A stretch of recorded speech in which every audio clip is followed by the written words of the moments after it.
Hello my beautiful orange blossoms. So today's video is all about my faith journey. So I hope you guys enjoy it. Let's get started.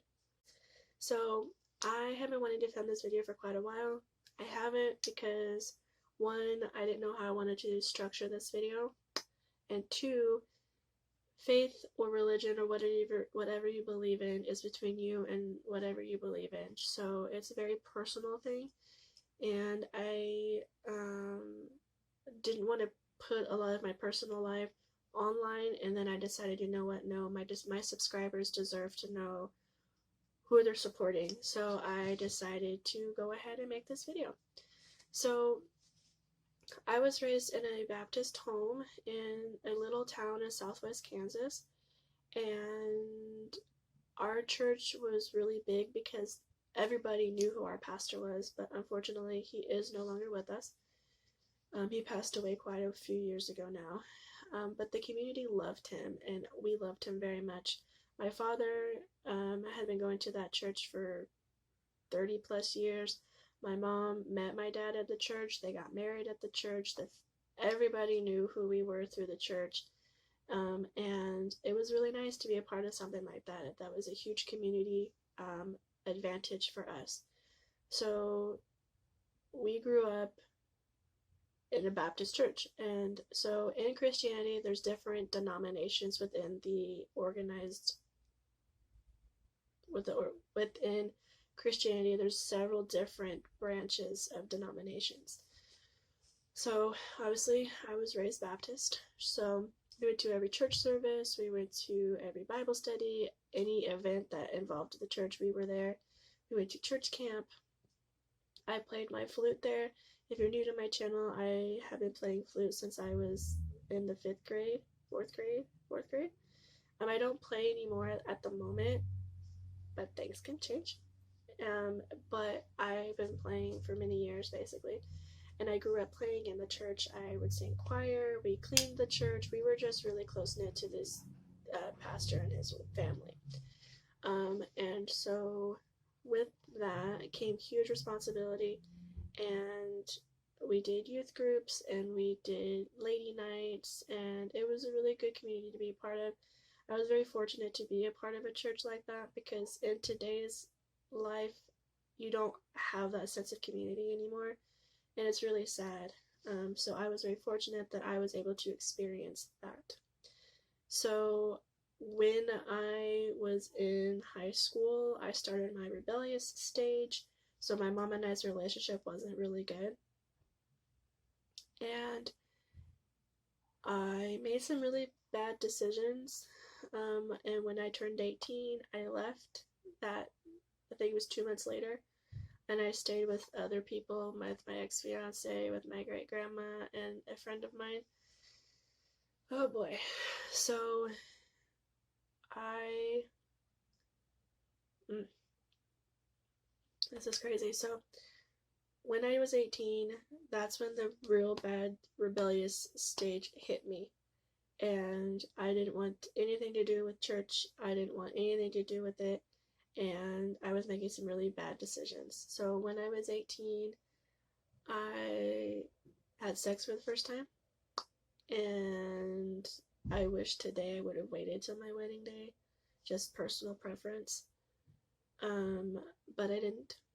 And that started a spiral for me. And looking back on it, I'm just like, why? So I was engaged when I was a senior in high school. I think I've mentioned this before. And the relationship obviously did not end well. It ended. I had this feeling that he wasn't being faithful, and then when I graduated high school and was getting ready to go to college, he finally told me that he was expecting twins, and it wasn't me. So that ended that, and I had my suspicions, but I couldn't prove anything, and I was just like, okay, well, this isn't going to work out. So I left him, and I went to college. College, like I've said in my video with my college experience, I will leave the link down below if you're curious. College was a very confusing time for me, and it was a very hard time for me. because of the way I was raised, going into being basically you have to rely on yourself for everything. I wasn't going to church like I was supposed to. I wasn't reading my Bible. I wasn't doing my thing that I was supposed to be doing, which caused me to backslide a little bit. Well, not a little, a lot. And I was sleeping around, smoking, I was drinking, I was partying. That was more important than anything that I was doing. Mind you, like I said in my video of my college experience, I had a full ride, which means I didn't pay for anything. My schooling was free. So why wouldn't you take advantage of that? I don't know. I didn't. I started really strong. I decided drinking and partying and having sex and doing this and that was way more important than my studies, which it's not. Stay focused in your studies. But that was more important to me. So in December, when I went home for Christmas, my parents knew something was wrong, but I wasn't saying anything. Parents know. You can't hide anything. Mom knows. Mama knows everything. Like, she knows. And my mom knew. And I just didn't want to say anything. And so when I went back to school, I wanted to start fresh and I wanted to start going back to school, back to classes. So I started going back to classes, and a really good friend of our family's had passed away, and it hit me pretty hard. And so the week prior to the funeral, I went on a drinking binge. I went on a promiscuous binge. I was not living a Christian life. You wouldn't know I was if you saw me in the street. I wasn't dressing appropriately. I wasn't acting appropriately. And so, yeah, bad decisions. And I went through a very traumatic, life-changing situation.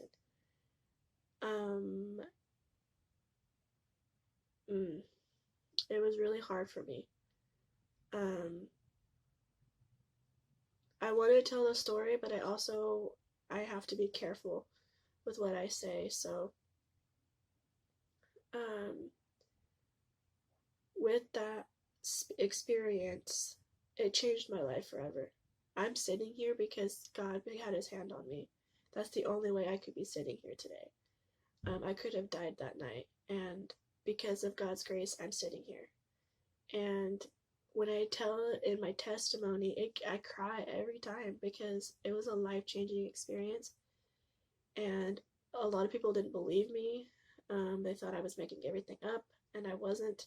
My family was there, which was the only way I got through this. I had met my husband at that time. I had met him in February of 2010, which I've talked about our story. I have a video on it. And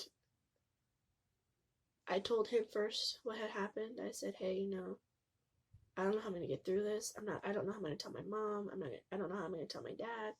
So I told him, and then I told my twin sister, and then she helped me tell my parents. And my mom and dad were literally up in town within 2 hours. And I was taken to, I had to do certain things. So they helped me figure out what I was going to do. So once all that was over, I was forced to withdraw from the school. They didn't want the liability, and so they kicked me out, basically, but on paper, I withdrew. And then I moved home from April until June, and my mom and I weren't getting along, and so I left. And then I moved in with my great-grandma, and then she took me to my grandma's house, and I was with my other grandma for about a month, and then my husband sent me a ticket to go to San Francisco, where I live today. Throughout that whole time, I never blamed God for what I went through. I've never been one to question anything he's done. My faith was, I knew my faith was going to get me through this. I just had to figure it out, and I had to be vulnerable to be able to grow and to be able to get through what I had gone through. So after that, I moved to San Francisco, and I told my husband, I said, I don't want anything to do with church right now. I need to figure out what I'm going to do. So he's like, okay, when you are ready, we'll figure out what church you want to go to. He was Pentecostal, and obviously I was raised Baptist, so I was Baptist at the time. And he didn't pressure me. He didn't say, you're going to follow me. I'm your husband. You're going to know. He's not like that. So he's like, just take your time. Let's figure it out. You don't want to rush into it. Let's just figure it out. Let's get you through this. So my first year here was not an easy year for me. It was a really dark period of my life. And I finally was able to just get through it. So there was one night the church that I go to is a United Spanish Pentecostal church here in the city, and they were having a vigilia, which is a revival. It's like the American version of revival, or the English version, I guess you could say. And mind you, I did not speak Spanish at the time. I just came from a Baptist background. I had been to Pentecostal churches before, but it was nothing like this church here. And so I went in, and you could just feel God's presence, and you could just feel that something big was going to happen. You didn't know what, but you could just feel it. And I have not felt that feeling. At that time, I had never felt that. And I knew I was saved, but I also knew I wasn't living a good life with Christ or just in general. And so my husband, he looked at me. We weren't married at the time, but he looked at me and he goes, honey, just see what God can do for you. And that's all he said. And that's all he had to say. And I started feeling things I had never felt before. And I was like, oh my goodness, like what's going on? So it took me about, I want to say 6 months to really get the feel of the church. And when my husband and I decided that we were going to get married, it took us 2 years before we got married. But it was very important to me that I was spiritually grounded before we got married. And so we actually waited to get married until I was okay spiritually, which may sound bizarre to some people, but it was very important to me.